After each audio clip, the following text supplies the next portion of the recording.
በዓለማችን ላይ እጅግ አስገራሚ ነገሮች እየተከሰቱ ነው።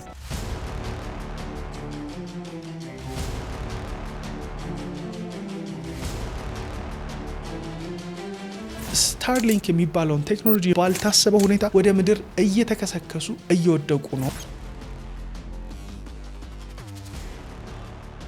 ዛሬ ወደ እናንተ ይዤላችሁ የመጣሁት ከቤተሰባችሁ ከጓደኞቻችሁ ጋር ተገርማችሁ የምትመለከቷቸውን ክስተቶች ነው። 5 አስገራሚ ነገሮች አምጥቻለሁ። የመጀመሪያው እንግዲህ ቻይና ውስጥ እንግዲህ በዓለም ላይ በትልቁ በጣም ብዙ ተመልካች ያለው አንድ ቴሌቪዥን ጣቢያ አለ። የቻይናው ሴንትራል ቴሌቪዥን ይሰኛል። ታዲያ በአመት አንድ የሚዘጋጅ የስፕሪንግ ፌስቲቫል አለ። ታዲያ ይሄ የፌስቲቫል ጋላ ላይ በአሁኑ ቻይኖች በኩንግፉ እናውቃቸዋለን ምን ሲፈጠር እንደነበረ ላስመልክታችሁ።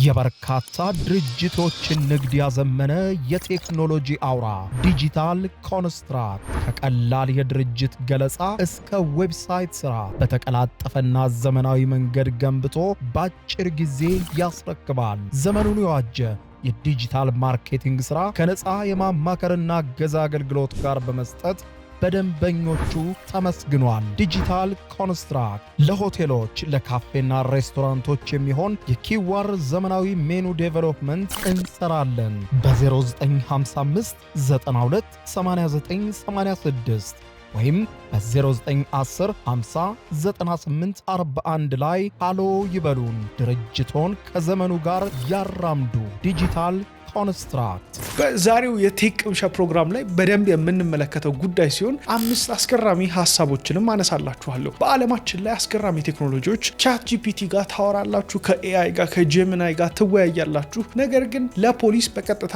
እነዚህ መተግበሪያዎች እየሰጡ ይገኛሉ ኢንፎርሜሽኖችን። ከቻት ጂፒቲ ጋር አስፈላጊ ነገሮች፣ ህገወጥ ነገሮች ካወራችሁ በቀጥታ ፖሊስ ቤታችሁ አንኳኩቶ እንደሚመጣ እየተረዳን ነው ማለት ነው። ልክ እንደዚህ እያለን እንግዲህ የፋስት ፉድ ካምፓኒዎችም ሙሉ በሙሉ ወደ ሮቦቲክስ ወይም ኤአይ የታገዘ የፋስት ፉድ አገልግሎትን መስጠት ሊጀምሩ እንደሆነ ተሰምቷል። እንደዚህ እያለን 5ቱን አስገራሚ ሐሳቦቻችንን በቴክ ቅምሻ ፕሮግራማችን ላይ እንመለከታለን። ጆኤል ነኝ አዘጋጅና አቅራቢ። ቴክ ቅምሻ ፕሮግራማችን ከወዳጅ ቤተሰቦቻችሁ ጋር ሆናችሁ እየተዝናናችሁ እየተገረማችሁ የምትመለከቱት ፕሮግራማችን ላይ ተገኝተናል። አብረን እንቀጥል። 100,000 ሰብስክራይበር አልፈን ወደ 200,000 የምናደርገው ግስጋሴ ላይ ገብተናል። በጣም ጠቃሚ ቴክኖሎጂ ነክ ጉዳዮችን አስገራሚ ታሪኮችን በዚህ ቻናል ላይ እንወያያለን። ተደሰቱ፣ ተገረሙ፣ ተማሩ እያልኳችሁ ነው። ጆኤል ጠላጊ ነኝ። ይመቻችሁ። ላይክ ሰብስክራይብ እያደረግን ወደ ቪዲዮአችን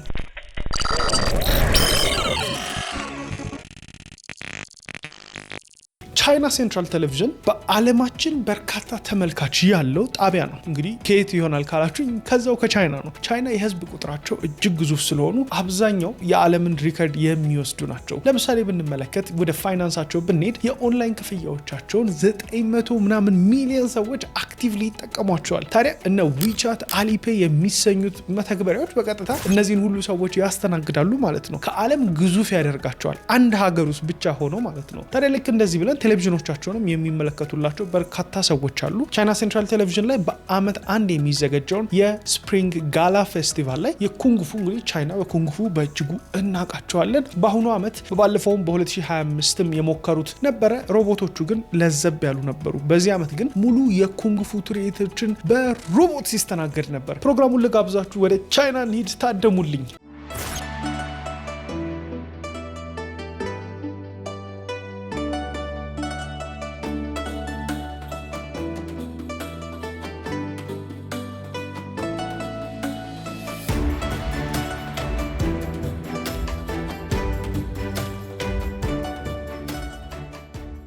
እነዚህ ሮቦቶች የሚሰራው የዩኒትሪ ሮቦቲክስ የሚሰኝ ኩባንያ ሲሆን ሂዩማኖይድ ሮቦቶች ይሰኛሉ። ያ ማለት እንግዲህ ሰው የሚመስሉ በቀጥታ ሰው ሳይሆን ነገር ግን እጅ እግር ያላቸው እንደ ሰው የሚራመዱ እንደ ሰው የሚንቀሳቀሱ ፊት ያላቸው ሮቦቶች ናቸው ማለት ነው። ሂዩማኖይድ ሮቦቶች ይሰኛሉ። በርካታ ተግባራቶችን ማድረግ ማከናወን ይችላሉ።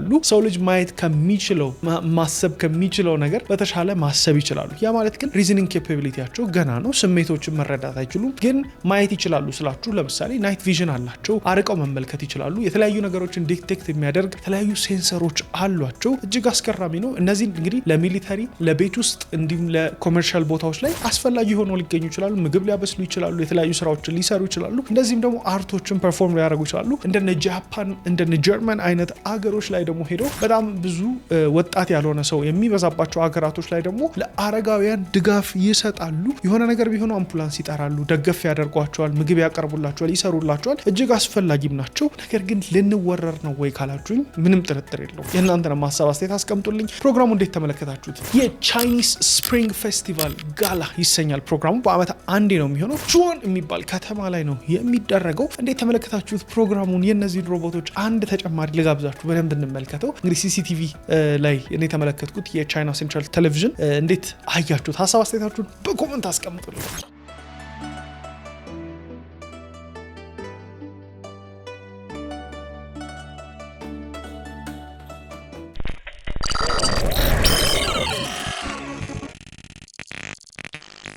በመቀጠል ደግሞ የምንሄደው ከሰማይ ላይ እየወደቁ የሚያስደነግጡት የስታርሊንክ ሳተላይቶች ናቸው። ታዲያ ሳተላይቶች አሁን የምንጠቀማቸው እንግዲህ ይህንን ቪዲዮ ስትመለከቱ ኢንተርኔት ትጠቀማላችሁ። ዓለም በጣም ብዙ ነገር እየተቀየረባት ካለው ጊዜ ውስጥ አንደኛው ይሄ ነው። ታዲያ ይህን ኢንተርኔት ስትጠቀሙ ከየት ነው የሚመጣው ብላችሁ አስባችሁታል? መሬት ውስጥ ካለ በጣም ግዙፍ የሆኑ የፋይበር ኦፕቲክ ኬብል ገመዶች ነው ዓለም እርስ በርስ ተገናኝቶ አሁን ይህን የምንጠቀመው ማለት ነው። ከዛ እነዚህ ኬብሎች ተገናኝቶ በተለያዩ ሀገራቶች በውቅያኖስ በምን ተጉዞ ኮኔክትድ ሆነው በመቀጠል እኛ ከዛ በኋላ ወደ አንቴና ፑሽ አድርገናቸው ዋየርለስ ሲግናሎች ሪሲቭ አድርገን ወደ ዋይፋይ ቀይረን የምንጠቀማቸው። ምናልባት ስታርሊንክ የሚባለውን ቴክኖሎጂ የምታውቁት ከሆነ ደግሞ ሳተላይት ኢንተርኔትን ይጠቀማል ማለት ነው ወደ ምድር በቀጥታ። ይሄ በጣም አሪፍ ነገር ነው። ስታርሊንክ ሳተላይቶች ከተመለከታችኋቸው እንደ ዲሽ የሚመስል ሳህን አላቸው። ነገር ግን ሳህኖቹ በቀጥታ ራሳቸውን ፖዚሽን እያደረጉ ሳተላይቶቹን ትራክ ያደርጋቸዋል። አንዴ ስካን ካደረጉ በኋላ በመቀጠል እነዚህን ሲግናል ደግሞ ወደ ስልካችን ያመጣልናል። ኢንተርኔትን በዚህ መልክ ተጠቀምን ማለት ነው። አዲሱ የኢንተርኔት ኢራ ይሄ ነው። ታዲያ በዓለም ላይ ከ9000 በላይ ሳተላይቶች አሉ የስታርሊንክ። ነገር ግን እቅዱ እስከ 70000 ሳተላይቶችን በሰማይ ላይ ማድረግ ነው። ወረሩት ማለት ነው። አሁን እየተፈጠረ ያለው ታዲያ እነዚህ ሳተላይቶች ባልታሰበ ሁኔታ ወደ ምድር እየተከሰከሱ እየወደቁ ነው ማለት ነው። ይሄ ትልቅ ችግርን ያመጣል። ታዲያ እነዚህ ሎ ኤርዝ ኦርቢት የሚሰኘው የምድር ክፍል ላይ ከምድር በላይ ያለ ክፍል ላይ የሚንሳፈፉ ሳተላይቶች ናቸው። ይሄ እንግዲህ ጤነኛ ያልሆነ ችግሮችንም ይፈጥራል። ከዛ ውስጥ የመጀመሪያው እንግዲህ የኦርቢታል ኮንጀሽን ነው። ከላይ በቃ ይጠቀጠቃሉ። አሁን 9000 ኖሮ ነው እንደዚህ ሆነው 70000 ሲኖር ልክ እንደ ስታርሊንክ አይነት ሌላም ደግሞ ተቋም መጥቶ እኔም ደግሞ ሳተላይቶችን አመጥቃለሁ ሲል ሬጉሌሽን ይፈልጋል። ነገር ግን የቀደመ ቴክኖሎጂ እጁ ላይ ያለው ስታርሊንክ ስለሆነ እሱ ነው ዶሚኔት እያደረገው ያለው። በመቀጠል የአስትሮኖሚካል ኢንተርፌረንስ ያጋጥማል። እንዲሁም ደግሞ የስፔስ ዲብሪስ ሪስኮች አሁን እንደምንመለከተው ማለት ነው። በቃ እየተቃጠሉ ነው ወደ ምድር የሚወርዱት። ነገር ግን ትላልቅ ፍርስራሾች ሙሉ በሙሉ ሳይቃጠሉ ከወረዱ ወደ ምድር እንግዲህ ከባድ ችግር ይፈጥራል ማለት ነው። ሲወድቁ ሰው ላይ ሊወድቅ ይችላል፣ ማይሆን ከተማ ውስጥ ሊወድቅ ይችላል ማለት ነው። ስለዚህ ወደፊት የስፔስ ትራፊክ ማኔጅመንት የሚባልም ነገር ሳያስፈልግ አይቀርም ማለት ነው። በጣም ከባድ ይሆናል። ጥቅጥቅ ነው የሚሉት ይሄንን ሳተላይት። ለምሳሌ እንግዲህ የተለያዩ አሁን አፍሪካ ላይ የሚሰሩ እነ ኤርቴል እነ ቮዳኮም እነ ሳፋሪኮም የሚሰኙ ተቋማት ኦኬ አሁን ሳተላይት ተጀምሯል፣ እኛም ሳተላይት እናምጥቅ ይላሉ። Africa's telecom space right now, and it involves Airtel Africa teaming up with Elon Musk's SpaceX to bring Starlink's direct-to-cell satellite technology to the continent. አውሮፓ ላይ ያሉ ዱባይ ላይ ያሉ እና ኢቲሳላት በቃ የተለያዩ ቴሌኮም ኮምፓኒዎች በቀጥታ ሳተላይቶቻቸውን የሚጭኑ ከሆነ ተጠቀጠቀ በቃ ሙሉ በሙሉ አንዳንዴ ፀሐይ ራሱ ሊከለክል የሚችልበት አጋጣሚም ሊኖር ይችላል ማለት ነው። ታዲያ ከዚህ ጋር ተያይዞ የስፔስኤክስ እጅግ አስገራሚ ቴክኖሎጂ ነው። ነገር ግን እንደዚህ አይነት ችግሮች እየገጠሙ ይገኛሉ። እንዴት ተመለከታችሁት? We can see it coming down through the plume. Booster coming in hot for booster.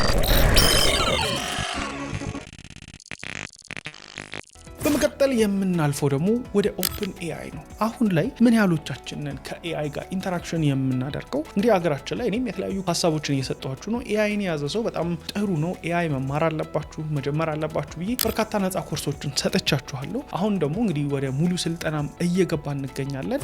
ለማንኛውም ከኤአይ ጋር በተገናኘ ይህንን አንድ መረጃ ልንገራችሁ። ምክንያቱም ኦፕን ኤአይ እንዳስታወቀው ከሆነ የእናንተን ኮንቨርሴሽኖች ሞኒተር ያደርጋሉ። ከዛ ውስጥ ታዲያ ኢሌጋል የሆኑ ነገሮች የምታደርጉ ከሆነ በቀጥታ ለፖሊስ ሪፖርት እንደሚያደርገው እንግዲህ ሙሉ ዴታችሁ ደግሞ ስልክ ቁጥራችሁን ጨምሮ ያላችሁበት ሎኬሽን ይታወቃል። ፖሊስ አንኳክቶ የእናንተን ኢንቴንሽን ሁሉ ይረዳል ማለት ነው። ወንጀሉን ሳትፈጽሙ ገና ወንጀሉን እያራቀቃችሁት ባለበት ሰዓት ማለት ነው። ከዚህ ጋር ተያይዞ የተለያዩ ሱሳይድ የሚያደርጉ ሰዎች እንደዚህ የሚያነሷቸው ሀሳቦች ካሉ በቀጥታ ለሚመለከተው፣ ስለዚህ ብቻችሁን እያወራችሁ አይደለም፣ ከኢንተርኔት ጋር ራሱ ተያይዞ ማለት ነው። እጅግ አስገራሚ ነገር ነው። ከኤአይ ጋር ተያይዞ በቀጥታ የምነግራችሁ ነገር አርቲፊሻል ኢንተለጀንስ እጅግ አስፈላጊ ነው። በየቀኑ ልትጠቀሙት የሚገባ፣ ስትጠቀሙት ደግሞ ስራችሁን ሊያቀል፣ ገቢያችሁን ሊጨምር፣ እንዲሁም ደግሞ አስፈላጊ የሆነውን የህይወታችንን አካል እንግዲህ ፋይናንሳችንን ላይ ለመስራት ነው። አንድ ሰው መስራት የሚችለው ውስን ነገር ነው። ኤአይ ሲጨመርበት ግን ያ ሰው የተሻለ ነገሮችን መስራት ያስችለዋል ብዬ አስተምሬያችኋለሁ። የጀሚናይ ኮርሶችን በዚህ ሰዓት እንግዲህ ኦልሞስት ከ200,000 ሰው በላይ አስተምሬያለሁ። እነዚህን ኮርሶች በነፃ ምንም አይነት ክፍያ ሳንጠይቅ። ነገር በጣም ብዙ ዲማንዶች መጥተዋል። ጆኤል ይሄንን ነገር በትክክል መማር እንፈልጋለን እንደ ትምህርት ተብሏል። ስለዚህ አዲስ ያዘጋጀነው ነገር አለ፣ ሲደርስ እነግራችኋለን። ግን ስልክ ቁጥራችሁን፣ ኢሜይላችሁን ሳይን አፕ በማድረግ ወዲያውኑ የመጀመሪያው ሰዎች እንድትሆኑ ማድረግ እችላለሁ። እዚህ ቪዲዮ ላይ የሚመጣላችሁን QR ኮድ ስካን በማድረግ ወይም ዲስክሪፕሽን ላይ የማስቀምጠውን በሊንክ በመጫን በቀጥታ እንድትመዘገቡ አደርጋለሁ። በርካታ ፍሪ ሪሶርሶች የሚኖርበትን ዌብሳይት እየገነባን ነው። ኦልሞስት አጠናቀን ጨርሰናል። ስለዚህ እሱንም ሊንክ አደርጋለሁ ማለት ነው ከቪዲዮም በኋላ። ታዲያ ከኤአይ ጋር ተያይዘን ወደ አራተኛው ቶፒካችን ስንሸጋገር ፋስት ፉድ ቼኖች ማክዶናልድስ፣ በርገር ኪንግ። እኛም ሀገር እንግዲህ እንደምናውቀው በርካታ ምግብ ቤቶች በተለያዩ ሰዎች የስራ እድልን እየፈጠሩ ይገኛል። በጣም ጥሩ ነገር ነው። በዓለም ላይ እንግዲህ ማክዶናልድስ በቀን እንግዲህ አስገራሚ ስታቲስቲክስ ነው ያለው፣ ምን ያህል ሰዎች እንደሚመግብ፣ ምን ያህል ሀገራቶች ላይ እንዳለ እነ በርገር ኪንግ። A man in Utah claims to have a rather unusual piece of history in his possession. Get this, a McDonald's hamburger that is 20 years old. የበርካታ ድርጅቶችን ንግድ ያዘመነ የቴክኖሎጂ አውራ ዲጂታል ኮንስትራክት ከቀላል የድርጅት ገለጻ እስከ ዌብሳይት ስራ በተቀላጠፈና ዘመናዊ መንገድ ገንብቶ በአጭር ጊዜ ያስረክባል። ዘመኑን የዋጀ የዲጂታል ማርኬቲንግ ስራ ከነፃ የማማከርና ገዛ አገልግሎት ጋር በመስጠት በደንበኞቹ ተመስግኗል። ዲጂታል ኮንስትራክት ለሆቴሎች፣ ለካፌና ሬስቶራንቶች የሚሆን የኪዋር ዘመናዊ ሜኑ ዴቨሎፕመንት እንሰራለን። በ0955 92 89 86 ወይም በ0910 50 98 41 ላይ ሃሎ ይበሉን። ድርጅቶን ከዘመኑ ጋር ያራምዱ። ዲጂታል ኮንስትራክት። ታዲያ አሁን ላይ እነሱ ወደ ኤአይ ፍሮንት የሆነ ሮቦት ሊተኩ ነው ማለት ነው። ማክዶናልድ ውስጥ የምታዩት እንግዲህ የ15 ዓመት ልጅ ይሰራል፣ የ18 ዓመት ልጅ ይሰራል፣ ትልቅ ሰውም የ40 ዓመት ሰውም ይሰራል። ያ ማለት ሲስተም አላቸው። በዛ ሲስተም መሰረት ማሰራት ነው፣ ሩቲን ነው። ቺፕስ መጥበስ ነው፣ ቺፕስ ይጠበሳል። ለምን ያህል ደቂቃ እንደሚቆይ ያድንች ይታወቃል። በርገር መጥበስ ነው፣ በረዶ ውስጥ የቆየ ነገር ሲጠበስ ለምን ያህል ሰከንድ፣ ለምን ያህል ደቂቃ፣ በምን ያህል ሂትን፣ በቃ ሩቲን የሆነ ስራ ነው። ይሄ ሩቲን ስራ ግን የስራ እድል ሲፈጥር ነበር እስካሁን በጣም እየተስፋፋም የነበረው። አሁን በሮቦቶች ሊተኩ ነው። 24/7 ይሰራል፣ ደከመኝ ሰለቸኝ የማይሉ ማለት ነው። ኢቭን ከመራባችሁ በፊት ራሱ አፖቹ ዲቴክት አድርገው ምግብ ልዘዝልህ ወይ የሚሉበት ጊዜም ይመጣል። ይሄ ነገር ባይ ዘ ወይ በጣም ደስ የሚል ነገር አይደለም። ምናልባት ካልተረዳችሁ ኤአይን እንደዚህ አጨብጭበ እንደተቀበልነው ሁሉ ኤአይን የምንፈራበት በኤአይ እንዲሁም በሮቦቲክሶች የምንጨነቅበት ጊዜ ይመጣል። ምክንያቱም ሙሉ በሙሉ ከተኩን በጣም ከባድ ነው። ታዲያ ኤአይን ያዙ ስላችሁ ደግሞ እውቀቶቹን ቁጭ ብለን ኤአይ መጥፎ ነገር ነው ብለን መቀመጥ የለብንም። ኤአይን ይዘን በርካታ ስራዎችን ደግሞ መስራት እንችላለን። ኤአይን መጠቀም አለብን ማለት ነው ከጊዜው ጋር ለመሄድ። ግን በሙሉ ልባችሁን ብቻ ሳይሆን እየተጠራጠራችሁ እያልኳችሁ ነው። ምናልባት በዚህ የማትስማሙ ሰዎች ልትኖሩ ትችላላችሁ፣ ግን እውነታው ይሄ ነው። ዓለም ላይ እንግዲህ የሚፈጠሩ ነገሮችን ወደፊት በፊልም መልክ በብዙ ነገር ያሳዩናል። ከዛ ውስጥ አንድ ሪከመንድ የማደርጋችሁ ፊልም ብላክ ሚረር የተሰኘ ነው። በመቀጠል እንግዲህ ከሮቦቲክስ ጋርም ከተገናኘ they are better than us የሚል አንድ ፊልምም አለ። እጅግ አስገራሚ ነው። አንድ ሮቦት የእሷን ታሪክ ነው የሚያሳየው። የሚያሳየው። በዓለም ላይ እንግዲህ ሮቦቶች ዓለምን የሚገዙበት ጊዜ ይመጣል። ይሄ በትክክል አሁንም እየሆነ ያለ ነው። ዓለምን ይገዛሉ ግን ሲባል እንዴት ነው ካላችሁኝ፣ በቀጥታ እንግዲህ ሚሊታሪ ውስጥ ሰዎች ውጊያውን ከፊት ሊመሩ አይገባም፣ የሰው ህይወት ውድ በመሆኑ። ስለዚህ ተዋጊ ሮቦቶች ይኖራሉ፣ ተዋጊ ውሾች ይኖራሉ። በመቀጠል እነዚህ ሮቦቶች ይበዛሉ ማለት ነው። በቤት ውስጥም ደግሞ የሚያግዙን ሮቦቶች ይኖራሉ። የቤት ሰራተኛ ሳይሆን ሮቦት ልብስ የሚያጠብ ከላውንደሪ መሽኖች ጋር IoT ዲቫይሶች የሚባል ታውቃላችሁ። የIoT ዲቫይሶች ጋር ኮኔክት ያደርጋል። ለምሳሌ ቤታችን ውስጥ ያሉ ሆም አፕሊያንሶች የስቶቭ ይኖረናል፣ ኩክ ማድረግ ከመብራቶቻችን በቃ ኤቭሪቲንግ ጋር ኮኔክትድ ይሆንና ምግብ ያበስላሉ። በቃ ኤቭሪቲንግ ቤታችን ውስጥ የሚሰሩት እነሱ ይሆናሉ። ታዲያ በመቀጠል ከዚህ ጋር ተያይዞ አንድ አስገራሚ ፊልም በዚህ ዙሪያ የሚያጠነጥን ነው። ወደፊት ምን ሊሆን እንደሚችል የሮቦቶች ህግ አለ። ሰው ጋር አንድ ላይ ለመኖር ከተፈለገ በቀጥታ ምን ማድረግ አለባቸው? ሰዎችን ሊተናኮሉ አይገባም። በራሳቸው ማሰብ ሊኖርባቸው አይገባም። ያ ማለት ስሜት እንዳይኖራቸው ማለት ነው። እነዚህ ዩኒቨርሳል ህጎች ኖረው ነው ወደዚህ ፌዝ የምንገባው የሚለውን ነገር ያሳያል። ይሄ ፕሬዲክሽን ነው። ነገር ግን ሁኔታውም ደግሞ የሚያስኬደው ወደዛ ይመስለኛል። በዚህ ላይ እንግዲህ ሀሳባችሁን አስቀምጡልኝ። ታዲያ እየተከሰተ ያለው ከፋስት ፉድ ጃያንቶች ወደ ፉሊ ኤአይ ኪችን ሲዞሩ የመጀመሪያው ነገር የኤአይ ፓወርድ ፍራይ ስቴሽኖች፣ ሮቦቲክ በርገር ፍሊፐሮች፣ ኦቶሜትድ ድሪንክ ስፔንሰር እና ዲስፔንሰር እንዲሁም የቪዥን ኤአይ ኳሊቲ ኮንትሮል ይኖራቸዋል። በጣም ኢንሴን ነው የሚሆነው። እንደ ማክዶናልድስ፣ ቺፖትሌ፣ ዋይት ካስል የተሰኙ ይሄን ያደርጋሉ። ይሄን የምናደርግበት ምክንያት ደግሞ ሌበር ኮስቱ እየጨመረ ነው። እንግዲህ በሰዓት ነው የሚከፈላቸው። ሚኒመም ዌጅ ጨምሯል። የስታፍ ሾርቴጅ አላቸው ኤክስፓንድ ሲያደርጉ። ፍጥነት ደግሞ ከዛ ደግሞ 24 ሰዓት 7 ኦፕሬሽን፣ ቫኬሽን አይጠይቅም። ሮቦት ደከመኝ ሰለቸኝ አይልም። የመኪና ፋብሪካዎች አክቹሊ ሙሉ በሙሉ ወደዚህ ተቀይረዋል። ዳርክ ፋክተሪስ የሚሰኝ መብራት እንኳን የሌላቸው እጅግ አስገራሚ ፋብሪካዎች እየተመለከትን እንገኛለን። ወደ ቻይናም ከሄድን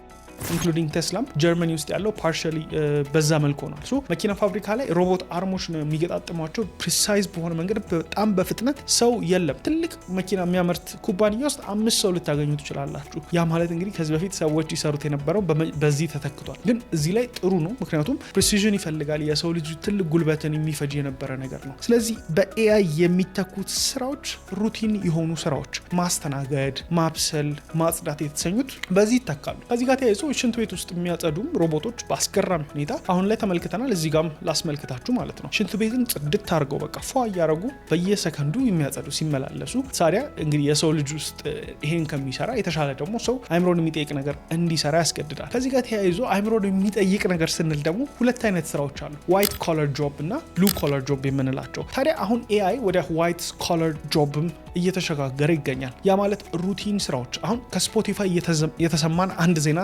ልንገራችሁ። ስፖቲፋይ እንግዲህ ሙዚቃ ስትሪም የምታደርጉበት ፕላትፎርም ነው። ለረጅም ጊዜዎች እንግዲህ የእኛ ዴቨሎፐሮች ምንም ኮድ አልጻፉም። ለረጅም ጊዜ ኤአይ አሲስትድ ኮዲንግ ነው የተሰራው፣ ቫይብ ኮዲንግ ሲባል ነበር። ታዲያ ቫይብ ኮዲንግ እንግዲህ ኮድን ኦን ካላረጋችሁ ሴኩሪቲም ላይ እንዲሁም ሌሎች ነገር ላይ ቨልነራቢሊቲ ይኖራል። ልክ ጽሁፍ ታይፕ አድርገን ኢሜጆች እንደሚያወጣልን ቮይስ እንደሚሰራልን ሁሉ አሁን ኮዶችንም ይጽፍልናል ማለት ነው። ታዲያ ዋይት ኮላር ጆብም ላይ በርካታ ስራዎች እንግዲህ በተለይ ኮሚኒኬሽን አሲስተንስ ላይ ያሉ ስራዎች ቶፕ 500 ቴክ ካምፓኒዎችን ጨምሮ እጅግ በርካታ ሰዎችን ከስራ እየቀነሱ ይገኛል። ለምን? በኤአይ ተተክተው ስራዎቻቸው ማለት ነው። በጣም አሳሳቢ ነገር ሆኗል ማለት ነው። ሩቲን ስራዎች በጣም ሪሴፕሽን ላይ ለምሳሌ ምንም ኤአይ መስራት የሚችለው ስራ ነው። ስለዚህ ለሰው መክፈል አንፈልግም። በውጭ ሀገር ደግሞ ሌበር ኮስቱ ኤክስፔንሲቭ ነው። በሰዓት ነው የሚከፍሉት። ቫኬሽናቸው ይከበርላቸዋል። አንድ ሰው ከታመመ ሲክ ሊቭ መውሰድ ይችላል። በቃ ያ ሲሆን ካምፓኒው ላይ ኮስቱ ይጨምራል። ያ ግን ችግር አልነበረውም። ሼር ሆልደሮቻቸው ግን ከአመት ትርፋቸው እንዲጨምር ነው የሚፈልጉት። ምንም ሊያደርጓቸው አይችሉም እንደዚህ አይነት ቴክኖሎጂዎችን ካላስገቡ በስተቀር። ወደ አፍሪካ ስራዎቹን ሁሉ ኤክስፖርት ማድረግ ጀምረው ነበር። አሁን ግን እነዚህን ስራዎች ሁሉ ያቀሳቅሳል ማለት ነው። ኤአይ ሩቲንሊ የሚሰራው ከሆነ ሀሳብ አስተያየታችሁን በደንብ አስቀምጡልኝ። እዚህ ቶፒክ ላይ በጣም በሰፊው ነው የሄድኩት። ምን ተሰማችሁ እዚህ ነገር ላይ? እንግዲህ ከኤአይ ሳንወጣ በአምስተኛ የመጨረሻው ነገር የምናነሳው እንግዲህ ሲዳንስ የተባለው የቻይኒስ የኤአይ ሞዴል ከሆሊውድ ጋር ግብ ውስጥ ገብቷል የሚል ትልቅ ነገር አለ። ሲዳንስ ሞዴላቸውን አናውንስ በሚያደርጉበት ሰዓት ሆሊውድ ላይ እንግዲህ አስገራሚ የማርቨል ፊልሞች ላይ ምናምን የምንመለከታቸው ሲጂአዮች ረጅም ሰዓታት፣ ወራት፣ ቀናት፣ አመታትን የሚፈጁ አኒሜሽን ስራዎችን አሁን በኤአይ በቀላሉ መስራት እንደሚቻል ታውቃላችሁ። ምናልባት እጃችሁ ላይ ይሄንን በቃ አንድ ላፕቶፕ ይዛችሁ ሙሉ ፕሮዳክሽን መስራት ይቻላል። እንግዲህ በኤአይ የሰራናቸውን ማስታወቂያዎች፣ የተለያዩ ነገሮች አስመለክታችኋለሁ። እዚህ ጋር ለምሳሌ አንድ ማስታወቂያ ልጋብዛችሁ።